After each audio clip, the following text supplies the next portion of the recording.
Mrs. If I Runbeck, could just respond. I have a question for you, actually. I'm not going to allow you to respond. Mr. Poster said that we need this money to help to fund the arts. He said so that arts has funding. How large a role should the government have in funding arts, the arts? Personally, I don't think it requires funding from government. And certainly not 5 times what we're currently spending. We've been at this level for roughly about 10, 15 years. So $10 million every year, you know, has not shown to me to be totally and seriously inadequate. But I'm going to move on and just say that the premises that Charlie is talking about, I think that we're in steady decline, truly need to be challenged. And as a percent to the total budget of $34 billion every 2 years, perhaps the money is a smaller percentage. That does not mean that there's less money being spent. Every year, I can guarantee you, more money is being spent. But the premises are really quite wrong. We keep hearing that more wetlands, we're losing more wetlands. Well, the fact of the matter is that the inventory that the DNR keeps of wetlands, if they were to include the money that is going, say, from Nature Conservancy to buy up wetlands, and so on and so forth, we would be very much to the positive.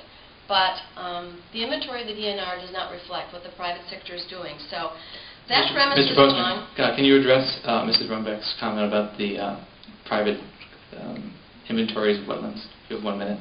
Well, I think that is wholly untrue.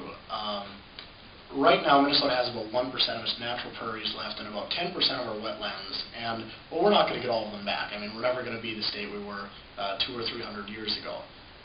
This will help us keep what we do have and stop the loss. If anyone's a waterfowler in here, you know that about 20 years ago we were a great duck hunting state, one of the best in the country. Unfortunately, we've really lost that because of our loss of wetlands.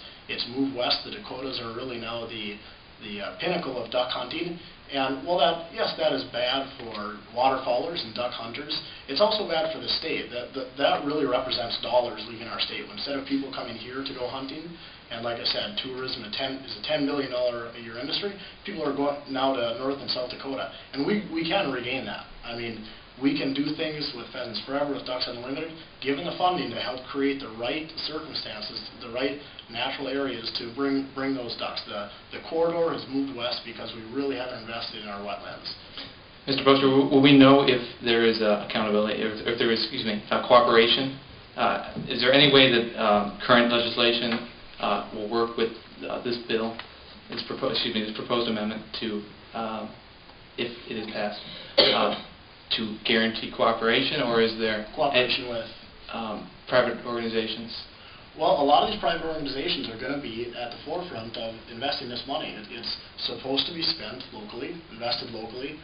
So, I mean, the reason all these groups are behind this is because they know that they've seen the changes in their communities over the past 20 to 30 years. We've lost a lot of our natural areas. They are for this because they know that we can bring back pheasants, we can bring back ducks, we can really start to move our state forward in those areas. But it takes money, it takes funding. So they're at the forefront of this, and they will definitely be working on this. The Bob Lassard, the Senator Lassard Heritage Council, I don't know if we defined it. This is the Citizens Committee. There will be a 12-person committee. 8 of them will be sportsmen or women from around the state. 4 will be legislators, and they will make their recommendations to the state legislator on how these funds should be invested. Right now, for instance, at the LCCMR, the body that oversees the lottery money, they have 5 proposals for every one that gets approved. So it shows that there's no lack of need. There's no lack of opportunities out there to invest. Okay, your time is up. Please address the question now. How large a role should the government have in funding the arts, Mr. Poster? Well, we have done a good job in Minnesota, but what we've seen is outstate Minnesota, as school budgets have been cut, opportunities to take part in arts have been cut. So this is an area where we can really pick up the slack through at the state level. Minnesota is divided into 14 different regions through the Minnesota State Arts Board, and they are granted money through the state. You're right, they received roughly $10 million last year, and that's invested in every county in the state, all 87 counties, and that's good for outstate Minnesota. It seems like every small town we go to has a small community theater, something that really is the linchpin of the community, from tiny Laverne, Minnesota, where they filmed, they had the debut of Ken Burns' World War II movie. I mean, these are really icons in these small communities that bring a community together. And I think the state does have a role to both ensure access for the youth and to make sure that these community theaters really add to the culture of the small towns. Just run back 1 minute to rebut. I guess, like here again, the question is, do the very specific sort of elite special interests, such as the arts, such as the duck hunters, do they have a right to say that their issue is more important than all the others when it comes to determining how state taxpayers' money is being spent? And they're going to the front of the line. They don't have to. Their issues are not going to take a back seat if we've got a revenue shortfall, which could happen, in fact, this next year.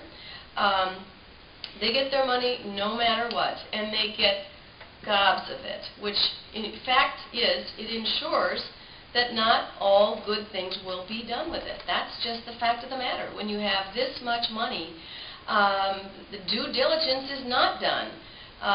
The evidence, the evidence, is this a polluted river or isn't it? That doesn't necessarily rise to the level. So, I think you're looking at, again, special interests that have decided their particular projects, their pastimes, what have you, deserve this much deference from the rest of us. Okay, your time is up. Your time is up. Mr. Roser, so Mrs. Runbeck has brought up the issue of special interests. Don't let that influence your answer, though. I would like you to answer about other things besides special interests. But if this amendment passes, what do you foresee the consequences being? What can we expect in Minnesota to see? Well, I think the special interests of clean water, our outdoor areas, we're going to stop forest fragmentation in Minnesota's Great North Woods.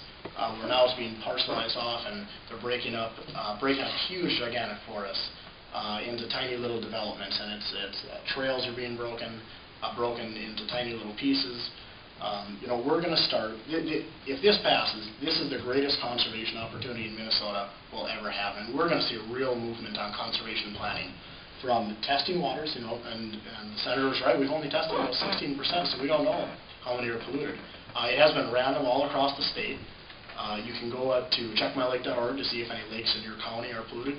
But if this passes, we're going to see a real positive movement on testing waters, cleaning them up, investing in fish, game, and wildlife habitat, making sure that communities throughout the state have arts access, and that Minnesota Parks and Trail System, which is very good, it's always ranked among the best, stays that way for operation and maintenance, but adding new ones. Lake Vermilion, a lot of folks know here, was an issue that is near and dear to the governor's heart, and it could add to things like that.